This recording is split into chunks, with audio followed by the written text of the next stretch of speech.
18ਵੀਂ ਸਦੀ ਸੋਚ ਕੇ ਦੇਖੋ ਪੰਜਾਬ ਲਈ ਇਹ ਕਿਹੋ ਜਿਹਾ ਸਮਾਂ ਹੋਵੇਗਾ। ਹਰ ਪਾਸੇ ਹਫੜਾ-ਦਫੜੀ ਦਾ ਮਾਹੌਲ। ਇੱਕ ਪਾਸੇ ਦਿੱਲੀ 'ਚ ਬੈਠਾ ਮੁਗਲ ਸਾਮਰਾਜ ਆਪਣੇ ਆਖਰੀ ਸਾਹ ਗਿਣ ਰਿਹਾ ਸੀ ਤੇ ਦੂਜੇ ਪਾਸੇ ਅਫਗਾਨਿਸਤਾਨ ਤੋਂ ਆਏ ਹਮਲਾਵਰ ਪੰਜਾਬ ਦੀ ਧਰਤੀ ਨੂੰ ਲਹੂ ਨਾਲ ਰੰਗ ਰਹੇ ਸਨ। ਪਰ ਕਹਿੰਦੇ ਨੇ ਕਿ ਜਦੋਂ ਹਨੇਰਾ ਬਹੁਤ ਸੰਘਣਾ ਹੋ ਜਾਂਦਾ ਹੈ ਤਾਂ ਹੀ ਇੱਕ ਨਵਾਂ ਸੂਰਜ ਚੜ੍ਹਦਾ ਹੈ ਤੇ ਇਸੇ ਹਫੜਾ-ਦਫੜੀ ਦੀ ਅੱਗ ਵਿੱਚੋਂ ਇੱਕ ਅਜਿਹੀ ਤਾਕਤ ਨੇ ਜਨਮ ਲਿਆ ਜਿਸ ਨੇ ਪੰਜਾਬ ਦੀ ਤਕਦੀਰ ਨੂੰ ਹਮੇਸ਼ਾ ਲਈ ਬਦਲ ਕੇ ਰੱਖ ਦਿੱਤਾ। ਤਾਂ ਫਿਰ ਸਭ ਤੋਂ ਵੱਡਾ ਸਵਾਲ ਇਹ ਉੱਠਦਾ ਹੈ ਕਿ ਉਸ ਔਖੇ ਵੇਲੇ ਜਦੋਂ ਕੋਈ ਕੇਂਦਰੀ ਤਾਕਤ ਨਹੀਂ ਸੀ, ਜਦੋਂ ਹਰ ਪਾਸੇ ਲੁੱਟ-ਖੋਹ ਦਾ ਮਾਹੌਲ ਸੀ, ਉਦੋਂ ਪੰਜਾਬ ਦੀ ਬਾਂਹ ਕਿਸਨੇ ਫੜੀ? ਪੰਜਾਬ ਦਾ ਰਾਖਾ ਕੌਣ ਬਣਿਆ? ਇਸੇ ਇੱਕ ਸਵਾਲ ਦੇ ਜਵਾਬ ਵਿੱਚ ਪੰਜਾਬ ਦੇ ਇਤਿਹਾਸ ਦਾ ਇੱਕ ਪੂਰਾ ਦੌਰ ਛੁਪਿਆ ਹੋਇਆ ਹੈ। ਤਾਂ ਦੇਖੋ ਹੋਇਆ ਕੀ। ਜਿਵੇਂ ਤੁਸੀਂ ਇਸ ਸਲਾਈਡ ਤੇ ਦੇਖ ਸਕਦੇ ਹੋ, ਪੰਜਾਬ ਇੱਕ ਚੱਕੀ ਦੇ ਦੋ ਪੋੜਾਂ ਵਿੱਚ ਪਿਸ ਰਿਹਾ ਸੀ। 1700 ਦੇ ਸ਼ੁਰੂ ਵਿੱਚ ਮੁਗਲਾਂ ਦੀ ਪਕੜ ਢਿੱਲੀ ਪੈ ਗਈ। ਫਿਰ 1739 ਵਿੱਚ ਈਰਾਨ ਤੋਂ ਆਏ ਨਾਦਰ ਸ਼ਾਹ ਨੇ ਦਿੱਲੀ ਨੂੰ ਲੁੱਟ ਕੇ ਮੁਗਲ ਸਾਮਰਾਜ ਦੀ ਕਮਰ ਹੀ ਤੋੜ ਦਿੱਤੀ ਤੇ ਇਸ ਤੋਂ ਬਾਅਦ ਅਹਿਮਦ ਸ਼ਾਹ ਅਬਦਾਲੀ ਨੇ ਤਾਂ ਹਮਲਿਆਂ ਦੀ ਝੜੀ ਹੀ ਲਗਾ ਦਿੱਤੀ। ਪੰਜਾਬ ਵਿੱਚ ਇੱਕ ਤਰ੍ਹਾਂ ਨਾਲ ਕੋਈ ਰਾਜਾ ਹੀ ਨਹੀਂ ਰਿਹਾ ਸੀ। ਇੱਕ ਬਹੁਤ ਵੱਡਾ ਪਾਵਰ ਵੈਕਿਊਮ ਯਾਨੀ ਕਿ ਸਿਆਸੀ ਖਲਾ ਪੈਦਾ ਹੋ ਗਿਆ ਸੀ। ਅਤੇ ਕੁਦਰਤ ਦਾ ਨਿਯਮ ਹੈ, ਜਿੱਥੇ ਵੀ ਖਲਾ ਹੁੰਦਾ ਹੈ ਉਸ ਨੂੰ ਕੋਈ ਨਾ ਕੋਈ ਪਰਦਾ ਜ਼ਰੂਰ ਹੈ। ਇਸੇ ਖਲਾ ਨੂੰ ਭਰਨ ਲਈ ਹੀ ਸਿੱਖ ਮਿਸਲਾਂ ਦਾ ਉਦੈ ਹੋਇਆ। ਅੱਜ ਦਾ ਇਹ ਸੈਸ਼ਨ ਸਿੱਖ ਮਿਸਲਾਂ ਦੇ ਇਸੇ ਸ਼ਾਨਦਾਰ ਇਤਿਹਾਸ ਨੂੰ ਸਮਰਪਿਤ ਹੈ। ਇਹ ਟੌਪਿਕ ਪੰਜਾਬ ਦੇ ਸਰਕਾਰੀ ਇਮਤਿਹਾਨਾਂ ਲਈ ਬਹੁਤ ਹੀ ਜ਼ਿਆਦਾ ਜ਼ਰੂਰੀ ਹੈ ਕਿਉਂਕਿ ਇੱਥੋਂ ਬਹੁਤ ਸਾਰੇ ਸਵਾਲ ਬਣਦੇ ਨੇ। Welcome to mission Punjab exams. ਮੈਂ ਹਾਂ ਗਿਆਨ ਅਤੇ ਚਲੋ ਅੱਜ ਇਤਿਹਾਸ ਦੇ ਇਸ ਦਿਲਚਸਪ ਪੰਨੇ ਨੂੰ ਫਰੋਲਦੇ ਹਾਂ। ਚਲੋ ਫਿਰ ਦੇਖਦੇ ਹਾਂ ਕਿ ਅੱਜ ਸਾਡਾ ਸਫ਼ਰ ਕਿਵੇਂ ਅੱਗੇ ਵਧੇਗਾ। ਸਭ ਤੋਂ ਪਹਿਲਾਂ ਅਸੀਂ ਸਮਝਾਂਗੇ ਕਿ ਪੰਜਾਬ ਦਾ ਸਿਆਸੀ ਸੰਕਟ ਕੀ ਸੀ। ਫਿਰ ਦੇਖਾਂਗੇ ਕਿ ਕਿਵੇਂ ਉਸ ਸੰਕਟ ਵਿੱਚੋਂ ਦਲ ਖਾਲਸਾ ਦਾ ਜਨਮ ਹੋਇਆ। ਉਸ ਤੋਂ ਬਾਅਦ ਆਵੇਗੀ 12 ਮਿਸਲਾਂ ਦੀ ਸ਼ਾਨਦਾਰ ਕਹਾਣੀ ਤੇ ਉਹ ਰਾਜ ਕਿਵੇਂ ਕਰਦੀਆਂ ਸਨ। ਤੇ ਅਖੀਰ ਵਿੱਚ ਅਸੀਂ ਦੇਖਾਂਗੇ ਕਿ ਕਿਵੇਂ ਮਹਾਰਾਜਾ ਰਣਜੀਤ ਸਿੰਘ ਨੇ ਇਨ੍ਹਾਂ ਮਿਸਲਾਂ ਨੂੰ ਇਕੱਠਾ ਕਰਕੇ ਇੱਕ ਮਹਾਨ ਸਾਮਰਾਜ ਦਾ ਸੁਪਨਾ ਸਾਕਾਰ ਕੀਤਾ। ਤਾਂ ਸ਼ੁਰੂਆਤ ਕਰਦੇ ਹਾਂ ਭਾਗ 1 ਤੋਂ, ਪੰਜਾਬ ਦਾ ਸਿਆਸੀ ਸੰਕਟ।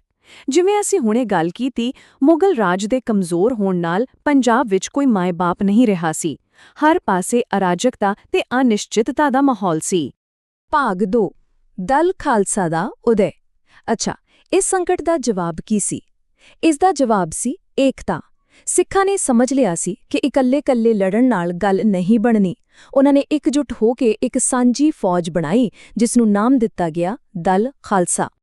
ਅਤੇ ਇਸ ਮਹਾਨ ਏਕਤਾ ਦੇ ਪਿੱਛੇ ਜਿਸ ਮਹਾਨ ਸ਼ਖਸੀਅਤ ਦਾ ਦਿਮਾਗ ਅਤੇ ਦਿਲ ਸੀ, ਉਹ ਸਨ ਨਵਾਬ ਕਪੂਰ ਸਿੰਘ।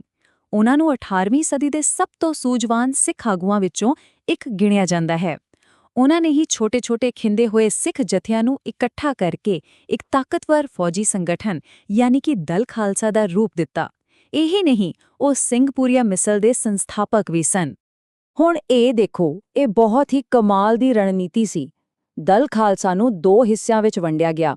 ਇੱਕ ਸੀ ਬੁੱਢਾ ਦਲ, ਜਿਸ ਵਿੱਚ 40 ਸਾਲ ਤੋਂ ਵੱਧ ਉਮਰ ਦੇ ਤਜਰਬੇਕਾਰ ਅਤੇ ਸਤਿਕਾਰਤ ਸਿੰਘ ਹੁੰਦੇ ਸਨ। ਉਹਨਾਂ ਦਾ ਕੰਮ ਸੀ ਗੁਰਧਾਮਾਂ ਦੀ ਸੇਵਾ ਸੰਭਾਲ ਕਰਨਾ ਅਤੇ ਸਿੱਖੀ ਦਾ ਪ੍ਰਚਾਰ ਕਰਨਾ। ਦੂਜਾ ਸੀ ਤਰੁਲਾ ਦਲ ਯਾਨੀ ਨੌਜਵਾਨਾਂ ਦੀ ਫੌਜ। ਇਹ ਐਕਟਿਵ ਫਾਈਟਿੰਗ ਫੋਰਸ ਸੀ ਜੋ ਲੜਾਈ ਦੇ ਮੈਦਾਨ ਵਿੱਚ ਦੁਸ਼ਮਣਾਂ ਦੇ ਦੰਦ ਖੱਟੇ ਕਰਦੀ ਸੀ, ਯਾਨੀ ਕਿ ਧਰਮ ਅਤੇ ਸ਼ਕਤੀ ਦੋਵਾਂ ਦਾ ਇੱਕ ਸ਼ਾਨਦਾਰ ਸੰਤੁਲਨ। ਭਾਗ 3, 12 ਮਿਸਲਾਂ ਦੀ ਕਹਾਣੀ। ਹੁਣ ਜਦੋਂ ਤਰੁਣਾ ਦਲ ਬਹੁਤ ਵੱਡਾ ਹੋ ਗਿਆ ਤਾਂ ਉਸ ਨੂੰ ਚਲਾਉਣਾ ਔਖਾ ਹੋ ਗਿਆ। ਇਸ ਲਈ ਪ੍ਰਬੰਧਕੀ ਸੌਖ ਲਈ ਇਸ ਨੂੰ ਪਹਿਲਾਂ 5 ਅਤੇ ਫਿਰ 12 ਵੱਖ-ਵੱਖ ਜਥਿਆਂ ਵਿੱਚ ਵੰਡ ਦਿੱਤਾ ਗਿਆ।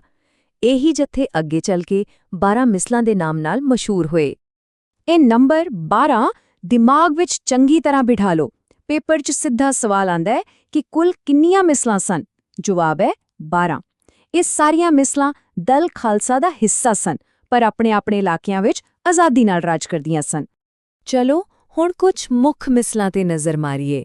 ਸਭ ਤੋਂ ਪਹਿਲਾਂ ਆਹਲੂਵਾਲੀਆ ਮਿਸਲ, ਜਿਸ ਦੇ ਸਰਦਾਰ ਸਨ ਮਹਾਨ ਜਰਨੈਲ ਜੱਸਾ ਸਿੰਘ ਆਹਲੂਵਾਲੀਆ। ਫਿਰ ਆਂਦੀ ਹੈ ਭੰਗੀ ਮਿਸਲ, ਜੋ ਸ਼ੁਰੂਆਤ ਵਿੱਚ ਸਭ ਤੋਂ ਤਾਕਤਵਰ ਮੰਨੀ ਜਾਂਦੀ ਸੀ ਤੇ ਲਾਹੌਰ ਅਤੇ ਅੰਮ੍ਰਿਤਸਰ ਤੇ ਇਸ ਦਾ ਕਬਜ਼ਾ ਸੀ। ਰਾਮਗੜੀਆ ਮਿਸਲ, ਕਨ੍ਹਈਆ ਮਿਸਲ ਅਤੇ ਹਾਂ, ਸੁਕਰ ਚੱਕੀਆ ਮਿਸਲ।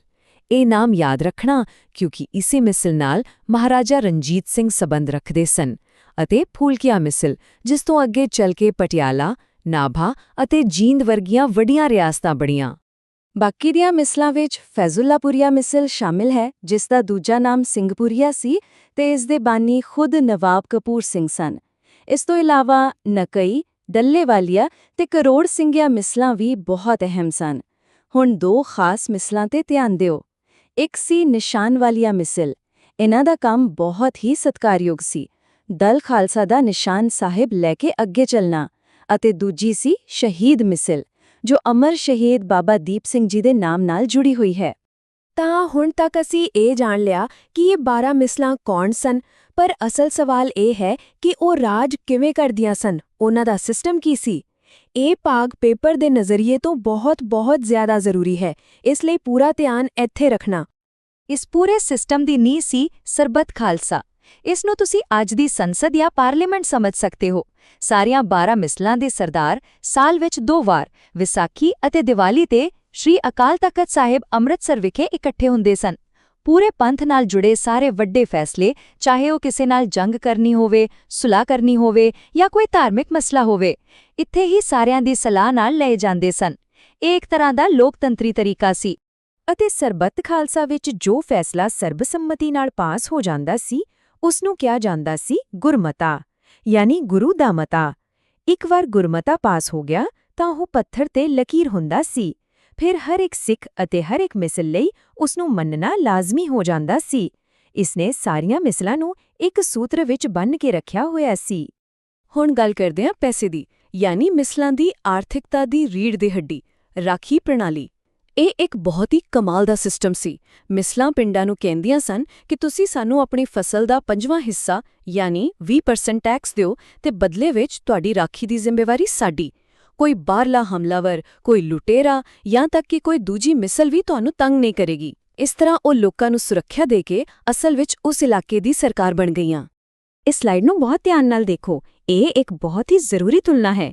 ਉਸ ਸਮੇਂ ਮਰਾਠਿਆਂ ਦਾ ਵੀ ਇੱਕ ਟੈਕਸ ਸੀ ਚੌਥ, ਜੋ 25% ਹੁੰਦਾ ਸੀ, ਪਰ ਉਹ ਸਿਰਫ ਇਸ ਗੱਲ ਦਾ ਟੈਕਸ ਲੈਂਦੇ ਸਨ ਕਿ ਅਸੀਂ ਤੁਹਾਨੂੰ ਨਹੀਂ ਲੁੱਟਾਂਗੇ। ਉਹ ਬਾਹਰੀ ਹਮਲਾਵਰਾਂ ਤੋਂ ਬਚਾਉਣ ਦੀ ਕੋਈ ਗਾਰੰਟੀ ਨਹੀਂ ਦਿੰਦੇ ਸਨ। ਇਸ ਦੇ ਉਲਟ ਸਿੱਖਾਂ ਦੀ ਰਾਖੀ ਪ੍ਰਣਾਲੀ 20% ਟੈਕਸ ਤੇ ਹਰ ਤਰ੍ਹਾਂ ਦੀ ਸੁਰੱਖਿਆ ਦਿੰਦੀ ਸੀ। ਇਸ ਲਈ ਲੋਕਾਂ ਨੇ ਰਾਖੀ ਪ੍ਰਣਾਲੀ ਨੂੰ ਹੱਥੋਂ ਹੱਥੀ ਕਬੂਲ ਕੀਤਾ। ਇੱਕ ਬਹੁਤ ਵੱਡੀ ਗਲਤਫਹਿਮੀ ਹੈ। ਕੁਝ ਲੋਕ ਸੋਚਦੇ ਹਨ ਕਿ ਮਿਸਲਾਂ ਸਿਰਫ ਲੁਟੇਰਿਆਂ ਦੇ ਗਿਰੋਹ ਸਨ, ਪਰ ਇਹ ਸੱਚਾਈ ਨਹੀਂ ਹੈ। ਸੱਚਾਈ ਇਹ ਹੈ ਕਿ ਉਹਨਾਂ ਨੇ ਇੱਕ ਪੂਰਾ ਸਿਸਟਮ ਬਣਾਇਆ ਸੀ। ਉਹਨਾਂ ਕੋਲ ਸਰਬੱਤ ਖਾਲਸਾ ਵਰਗੀ ਇੱਕ ਪਾਰਲੀਮੈਂਟ ਸੀ, ਰਾਖੀ ਵਰਗਾ ਇੱਕ ਟੈਕਸ ਸਿਸਟਮ ਸੀ ਅਤੇ ਗੁਰਮਤਾ ਵਰਗਾ ਇੱਕ ਕਾਨੂੰਨ ਸੀ। ਉਹ ਇੱਕ ਸੰਗਠਿਤ ਅਤੇ ਗੁੰਝਲਦਾਰ ਸੰਘ ਸਨ, ਨਾ ਕਿ ਕੋਈ ਅਰਾਜਕ ਟੋਲਾ। ਭਾਗ 5 ਰਣਜੀਤ ਸਿੰਘ ਦਾ ਜੋਸ਼।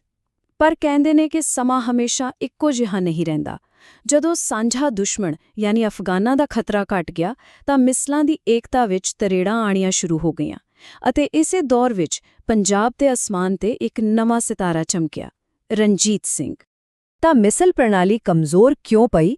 ਸਭ ਤੋਂ ਵੱਡਾ ਕਾਰਨ ਸੀ ਸ਼ਕਤੀਸ਼ਾਲੀ ਸਰਦਾਰਾਂ ਦੀ ਆਪਸੀ ਈਰਖਾ ਅਤੇ ਲੜਾਈਆਂ। ਹਰ ਕੋਈ ਦੂਜੇ ਤੋਂ ਵੱਡਾ ਬਣਨਾ ਚਾਹੁੰਦਾ ਸੀ।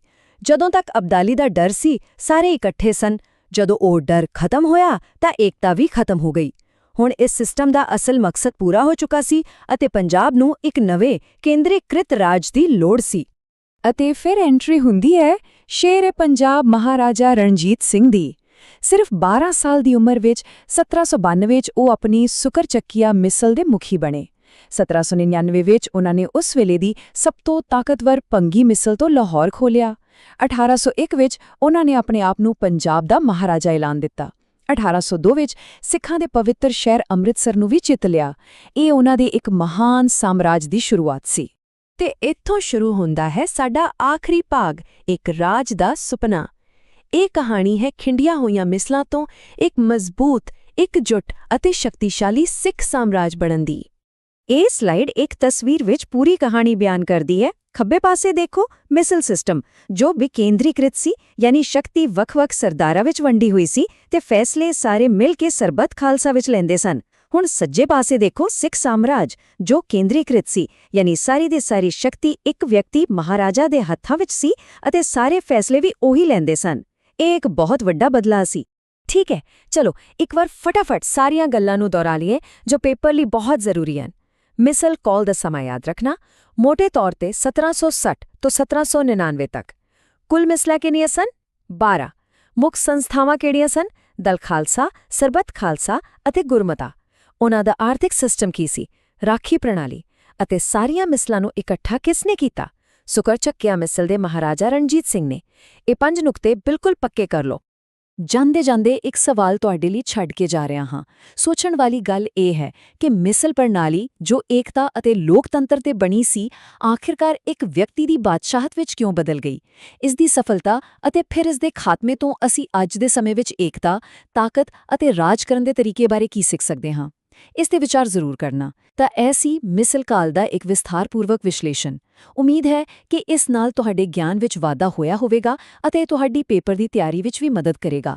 ਜੇ ਜਾਣਕਾਰੀ ਚੰਗੀ ਲੱਗੀ ਤਾਂ ਮਿਸ਼ਨ ਪੰਜਾਬ ਐਗਜ਼ਾਮਸ ਨੂੰ ਸਬਸਕ੍ਰਾਈਬ ਕਰਨਾ ਨਾ ਭੁੱਲਣਾ। ਇਸ ਨੂੰ ਆਪਣੇ ਦੋਸਤਾਂ ਨਾਲ ਵੀ ਸਾਂਝਾ ਕਰੋ ਅਤੇ ਆਪਣੇ ਵਿਚਾਰ ਸਾਨੂੰ ਕਮੈਂਟਸ ਵਿੱਚ ਜ਼ਰੂਰ ਦੱਸੋ। ਘੰਟੀ ਵਾਲੇ ਆਈਕਨ ਨੂੰ ਵੀ ਦਬਾ ਦਿਓ ਤਾਂ ਜੋ ਅਗਲੀ ਵੀਡੀਓ ਤੁਹਾਡੇ ਤੱਕ ਸਭ ਤੋਂ ਪਹਿਲਾਂ ਪਹੁੰਚੇ। ਮਿਲਦੇ ਹਾਂ ਅਗਲੇ ਸੈਸ਼ਨ ਵਿੱਚ। ਧੰਨਵਾਦ।